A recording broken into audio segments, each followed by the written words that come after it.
In today's video, I'm going to teach you how to add agents to your Freshdesk account. We'll walk through the exact workflow to add a new team member so they can start supporting customers in Freshdesk. By the end, you'll know where to go, what to fill in, how to assign the right access, and how to finalize the invite. Start by opening your Freshdesk workspace and heading to the admin area. You'll find it by selecting the gear icon, which is where all your account and configuration controls live. From there, look for the Team section and open Agents. This is the central place where you manage everyone who can access your help desk. Next, add a new agent. Click New Agent to open a clean profile form. Enter the agent's full name and a valid email address they actively use, since this is where their invitation and notifications will go. You can also include a job title if you'd like. It's optional, but it helps with internal clarity when viewing tickets and reports. Now, assign a role to define what the person can see and do.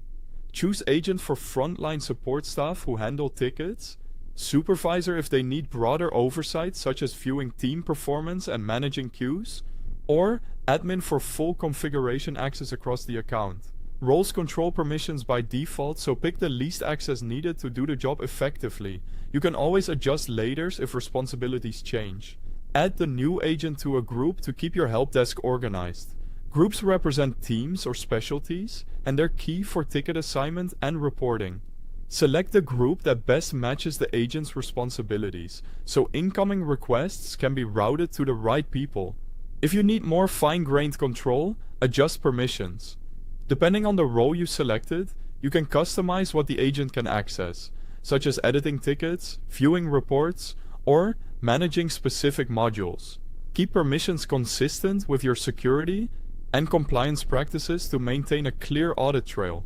When everything looks good, click Save. Freshdesk will automatically send an email invitation to the address you entered.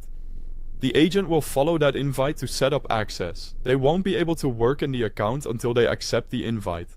But once they do, they can log in and start handling tickets right away based on the role and group you assigned. That's it. You've successfully added a new agent, aligned their access with their role, placed them in the right group for routing, and sent the invitation. Thanks for watching, and happy supporting.